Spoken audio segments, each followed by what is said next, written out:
நான் உனக்காக எப்பவுமே இருப்பேன். சத்யா.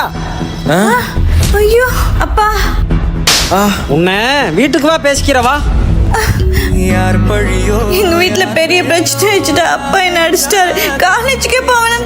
அப்பா சத்யா, பேசுறியா? Hello hello. டேய் மச்சான், இன்னைக்கு அவ காலேஜுக்கே வரலடா. எனக்கு தெரிஞ்ச அவ்வளோதான்டா, அவளை சீக்கிரம் கல்யாணம் பண்ணி வச்சிருவாங்க. ஸோ என்ன அன்னோன் நம்பர் இருந்து கால் வருது? யாரு? எப்படி இருக்க? சத்யா, நான் நல்லா இருக்கேன். அம்மா நீ எப்படி இருக்க? யாரு இந்த புது நம்பரு? இது எங்க பாட்டி போன். பாத்ரூம்ல இருந்து கால் பண்றேன். இனி நீ எனக்கு எப்பவுமே கால் பண்ண மாட்டேன்னு பயந்துட்டேன். ஒரு பொண்ணு யாரை உண்மையா லவ் பண்றாளோ அவனுக்காக எந்த கஷ்டம் வந்தாலும் சரி அவனுக்காக உயிரையே கொடுப்பா. நான் வாழ்ந்தா அது உன் கூட மட்டும்தான்.